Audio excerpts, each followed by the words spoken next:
Hello students, welcome to the new video class 10th refraction through spherical surfaces। spherical surfaces की बात करें तो क्या होता है, spherical lenses होते हैं। और रिफ्रैक्शन क्या होता है, जब कोई भी एक रे ऑफ लाइट एक मीडियम से दूसरे मीडियम में ट्रेवल करती है। जैसे आप यहाँ पर थंबनेल में भी देख सकते हैं, रे ऑफ लाइट इस ग्लास प्रिज्म के थ्रू क्या कर रही है, पास कर रही है। तो स्टार्टिंग में वो एयर से पास कर रही थी, after that it enters into the glass slab, after that it again back to the air medium। तो यही क्या होता है, रिफ्रैक्शन होता है। तो देखिए, refraction is the bending light as it moves from one medium to the another medium. तो यही बात है, मीडियम हमें पता है क्या होते हैं, उनके हमें डिफरेंट टाइप्स भी पता है। रेयर मीडियम होते हैं, डेंसर मीडियम होते हैं। उनके अकॉर्डिंग क्या होती है, डायरेक्शन भी डेविएट होती है कि टुवर्ड्स द नॉर्मल और away from the normal. Other than that what's the different thing, that is the lens. Lens क्या होता है, लेंस हम यूज करते हैं स्फेरिकल सरफेसेस जब हम कंबाइन करते हैं किन्हीं भी दो स्फेरिकल सरफेसेस को भी हम लेंस बोल सकते हैं, ट्रांसपेरेंट या एक प्लेन और दूसरा कोई भी एक हमारा स्फेरिकल सरफेस प्रेजेंट होना जरूरी है। तो ये क्या है, a lens is a transparent material with at least one curved surface that causes light ray to bend और refract as they pass through. तो यही बात हमने बताई है। एक कंडीशन तो जरूरी है कि उसमें दोनों में से एक सरफेस कैसा होना चाहिए, कर्व सरफेस होना चाहिए। वही क्या करेगा, रे ऑफ लाइट को बेंड करवाने का काम करेगा। अब इसके अंदर हम आगे देखते हैं क्या होता है। दो तरह के लेंसेज होते हैं हमारे पास, दो तरह के कर्व सरफेसेस होते हैं। किस तरह के वो देख लेते हैं। जब हम किन भी दो एक जैसे सरफेसेस को कंबाइन करवाते हैं, ये देखिए इस तरह से, ये क्या है, ये दोनों एक जैसे ही सरफेसेस हैं। और ये देखिए, ये दोनों क्या है, एक जैसे ही सरफेसेस है। ये क्या फॉर्म कर रहे हैं, कन्वेक्स लेंस फॉर्म कर रहे हैं। सिमिलरली इस केस में भी आप देख सकते हैं, ये क्या है, ये दोनों कनकेव सरफेसेस हैं। इस तरफ से देखते तो ये कनकेव अपीयर होता है, इस तरफ से देखते तो ये कनकेव अपीयर होता है। Similar case is with this also, if we look from this side then it appears as the convex and similarly from this it is also appearing as the convex surface. तो जब क्या हो, हमारे पास दोनों convex होंगे तो क्या होगा, बाई कन्वेक्स होगा। बाई हम टू के लिए यूज करते हैं और दोनों मिलकर क्या बनाते हैं, कन्वेक्स बाई कन्वेक्स लेंस बनाते हैं। सिमिलरली इन दिस केस जब दोनों के दोनों सरफेसेस क्या होंगे, कनकेव होंगे, उस टाइम पर what we get the by concave lens. अब जो कन्वेक्स होता है, इसमें हमें यहां से इजीली विजिबल है, जब भी कोई ray of light parallel to principal axis जाती है तो वो आपस में क्या होती है, रिफ्लेक्ट होने के बाद meet at a single point. इसलिए हम इसको क्या बोलते हैं, ये हो जाता है कन्वर्जिंग। इसका नेचर कैसा होता है, कन्वर्जिंग हो जाता है। लेकिन अगर बात करें कनकेव का, इसमें क्या हो रहा है, after refraction rays of light दूर दूर जाने का काम कर रही है। इसलिए हम क्या कह सकते हैं, ये क्या है, डाइवर्जिंग, मीन्स टू से फैल रही है रेज ऑफ लाइट। ये बात हमें क्लियर है कि कन्वर्जिंग लेंस और कन्वेक्स लेंस क्या होते हैं। अब देखिए, यहां से जैसा हमने बताया था, जब हमारे पास दोनों ही क्या होंगे, दोनों सरफेसेस ही इस तरह से होंगे कन्वेक्स की शेप में, तो उनको हम क्या बोलेंगे, बाई कन्वेक्स या सिंपली कन्वेक्स लेंस बोल देंगे। लेकिन जब हमारे पास क्या होगा, एक सरफेस तो क्या होगा प्लेन और दूसरा क्या होगा कन्वेक्स, उस टाइम पर क्या हो जाएगा, ये हो जाएगा प्लेनो कन्वेक्स लेंस। जब क्या होंगे दोनों ही, एक क्या होगा, फर्स्ट सरफेस देखिए यहां से क्या अपीयर हो रहा है, ये है कनकेव और ये क्या है कन्वेक्स, तो ये क्या हो जाएगा, कनकेव कन्वेक्स हो जाएगा। इस केस में देखिए ये क्या हो जाएगा, ये है बाई कनकेव। इसमें अगर बात कर लेते हैं, एक तरह से हमारे पास ये हो, दूसरी तरफ से ये हो, तो इसको क्या बोलते हैं, कनकेव प्लेनो। या इसकी बजाय हम ये ले लेते हैं, इस तरह से ये प्लेन है, ये क्या है कनकेव, तो ये क्या हो जाएगा प्लेनो कनकेव। ये बात हमें यहां से क्लियर हो गई है कि हमारे पास कन्वेक्स और कनकेव के अलावा और कौन कौन से लेंसेज प्रेजेंट होते हैं। तो यही चीजें हमने यहाँ पर पढ़ ली है। लेकिन हमारा जो आज का मेन कंसेप्ट है वो क्या रहने वाला है कि हम पढ़ेंगे रिफ्रैक्शन थ्रू दी कन्वेक्स और दी कनकेव मींस टू से स्फेरिकल सरफेसेस के थ्रू। तो उसके लिए हमें सबसे पहले क्राइटेरिया पता होना चाहिए कि कोई भी इमेज फॉर्मेशन के लिए हम क्या क्या कंसीडर करते हैं, कौन कौन सी रे ऑफ लाइट कंसीडर करते हैं। क्योंकि हमें पता है कोई भी सोर्स से क्या होता है, randomly in the all directions rays प्रोपेगेट्स।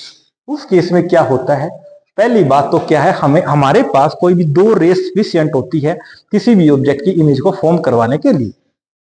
और यहां पर क्या होता है देखिए, जब कोई भी रे ऑफ लाइट, सबसे पहले हम डिस्कस कर रहे हैं कन्वेक्स के बारे में। जब कोई भी रे ऑफ लाइट पैरेलल आती है किसके, प्रिंसिपल एक्सिस के, वो रिफ्रैक्शन के बाद जब ये पास करेगी कन्वेक्स लेंस से, रिफ्रैक्शन के बाद ये क्या कर देगी, फोकस से पास कर जाएगी। ये बात बिल्कुल आसान है। ऐसे ही जब अगर स्टार्टिंग में रे ऑफ लाइट फोकस से पास कर रही है तो आफ्टर रिफ्रैक्शन वो क्या हो जाएगी, पैरेलल हो जाएगी प्रिंसिपल एक्सिस के। ये भी बहुत इजी थिंग है। लेकिन अगर कोई ray of light optical centre से पास करे तो वो क्या होगी, अनडेविएटेड होगी। इसको अगर आप दोबारा से एक बार बनाने की समझाने की कोशिश करें तो ये देखिए, हमने यहां पर क्या लिया, ये है हमारा कन्वेक्स लेंस। इसके अंदर ये एक फोकस है, ये दूसरा फोकस है। सिमिलरली हम इस तरफ भी ले सकते हैं, ये एक फोकस है। एक मिनट,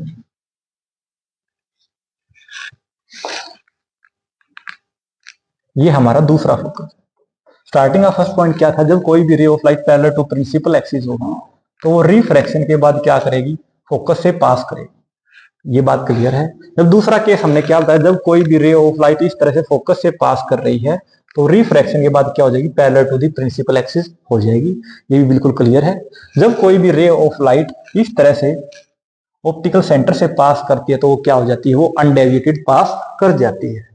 इसमें कोई भी इश्यू नहीं है। ये तो बहुत आसान सी बात है, इसको बार बार समझाने की कोई जरूरत नहीं है। उसके बाद आगे चलते हैं। इसी के अकॉर्डिंग हम क्या कर सकते हैं, कन्वेक्स लेंस के केस में हम क्या क्या डिफरेंट केसेस कंसीडर करेंगे, वो किस तरह से करेंगे देखिए।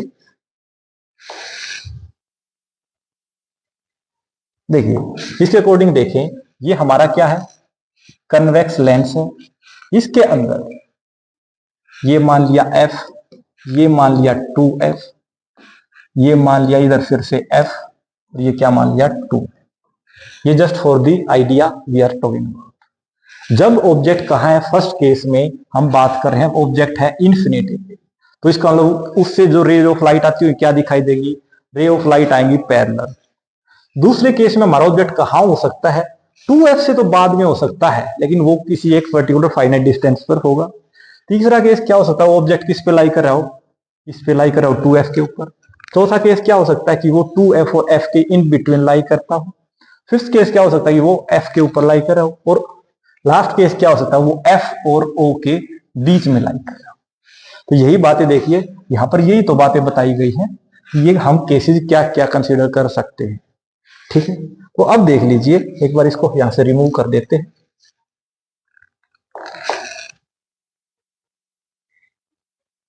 इसी के अकॉर्डिंग हम स्टडी करेंगे कि हम फिर क्या क्या केसेस कंसिडर करेंगे। ठीक है, जब हम बात कर लेते हैं object is lying at the infinity, उस केस में क्या होता है, जो रेज ऑफ लाइट हैं वो हमें पैरेलल आते हुए दिखाई देती है, parallel to the principal axis. So after refraction, what will happen? They will pass through the focus and the image will be formed at f2 this one. अब यहां पर हमें पता लग रहा है जो ऑब्जेक्ट की जो इमेज फॉर्म हो रही है वो क्या हो रही है, बहुत ही स्मॉल इन साइज क्रिएट हो रही है। वो क्या हो रही है, very small in size. Size क्या हो रहा है, बिल्कुल ही स्मॉल। ये बात बिल्कुल क्लियर है जी। और रियल और इन्वर्टेड इमेज फॉर्म हो रही है, रियल एंड इन्वर्टेड। जब उसके बाद हम नेक्स्ट केस स्टडी करते हैं, जब हमने ऑब्जेक्ट को कहा लिया है बियॉन्ड 2f, मतलब वो 2f से बाद में तो लाई कर रहा है लेकिन वो इन्फिनिटी पर नहीं, एक पर्टिकुलर डिस्टेंस पर है। तो उस केस में हम क्या ले सकेंगे, एक तो हम वो रे ऑफ लाइट कंसीडर करेंगे जो क्या होगी, parallel to the principal axis. अगर यहां से देखिए आप इस तरह से f 2f, ये भी f और ये भी क्या है 2f। जब ऑब्जेक्ट हमारा कुछ यहां लाई कर रहा है तो एक तो क्या लेंगे, ray of light parallel to principal axis, तो वो क्या होगी, रिफ्रैक्शन के बाद फोकस से पास करेगी। दूसरा केस हम क्या ले लेते हैं, हम ये ले लेते हैं कि वो रे ऑफ लाइट ऑप्टिकल सेंटर से पास कर लिया इस तरह से, तो उस टाइम पर जो इमेज फॉर्मेशन होगी वो किस पे फॉर्म होगी, 2f और वो इमेज कहां फॉर्म होगी, 2f और f के बीच में फॉर्म होगी। ये बात हमें यहां तक क्लियर है। इसमें अगर हम देखें तो इमेज कैसी फॉर्म हो रही है, इमेज फॉर्म हो रही है हमारी रियल, दूसरी बात इन्वर्टेड। ठीक है, और अगर और बात करें तो क्या है, लगभग सेम साइज की है, same size as that of the object. ये बात हमें क्लियर है। उसके बाद let's come to the next case. जब हमने ऑब्जेक्ट को कहा लिया 2f पर, तो उसमें क्या लेंगे, एक ray of light parallel to the principal axis जो रिफ्रैक्शन के बाद क्या होगी, f से पास करेगी, और दूसरी रे ऑफ लाइट जो ऑप्टिकल सेंटर से पास करेगी और किस पे मैच करने का काम कर रही है, 2f पे। तो इमेज क्या कैसी फॉर्म्ड होगी, रियल होगी, इन्वर्टेड होगी, और लगभग same size as the object. After that the next case occurs in case of convex lens. जब ऑब्जेक्ट कहाँ है, f और 2f के बीच में है, उस टाइम पर हम क्या लेंगे, वही उस तरह का केस कंसिडर करेंगे। तो ऑब्जेक्ट की जो इमेज फॉर्म होगी वो कहाँ होगी, बियॉन्ड दी 2f। तो देखियो 2f तो यहां है, लेकिन इसकी जो इमेज है, इमेज कहां फॉर्म हो रही है, बियॉन्ड दी 2f, 2f के बाद फॉर्म हो रही है। हम यहां से क्या चीज देख पा रहे हैं, जितना ऑब्जेक्ट दूर था उस ऑब्जेक्ट की इमेज इतनी ही कन्वेक्स लेंस के नजदीक फॉर्म हो रही थी। लेकिन जैसे जैसे डिस्टेंस कम होता जा रहा है ऑब्जेक्ट और लेंस के बीच में, वैसे वैसे इमेज का डिस्टेंस लेंस से क्या होता जा रहा है, इंक्रीज होता जा रहा है। ये बात क्लियर है। नेक्स्ट हम केस ले लेते हैं, जब ऑब्जेक्ट कहाँ है, फोकस पे। जब ऑब्जेक्ट फोकस पर है तो उसकी जो इमेज है, इमेज कहाँ फॉर्म होगी, फॉर्म तो होगी रियल एंड इन्वर्टेड, लेकिन बहुत ही ज्यादा दूर जाकर होगी, डिस्टिंक्ट पॉइंट पर जाकर होगी। ये बात हमें क्लियर है जी। अब अगर हम बात कर लेते किसकी, जब ऑब्जेक्ट कहाँ है, फोकस और ओ के बीच में जब ऑब्जेक्ट लाई कर रहा है, उस टाइम पर लेकिन इमेज कैसी बनेगी, वो बनेगी वर्चुअल। अब रियल एंड इन्वर्टेड नहीं बनेगी, अब वो बनेगी वर्चुअल एंड इरेक्ट। ठीक है, और क्या बनेगी, एनलार्ज्ड बनेगी। इमेज का जो साइज है वो क्या होगा, एनलार्ज्ड होगा।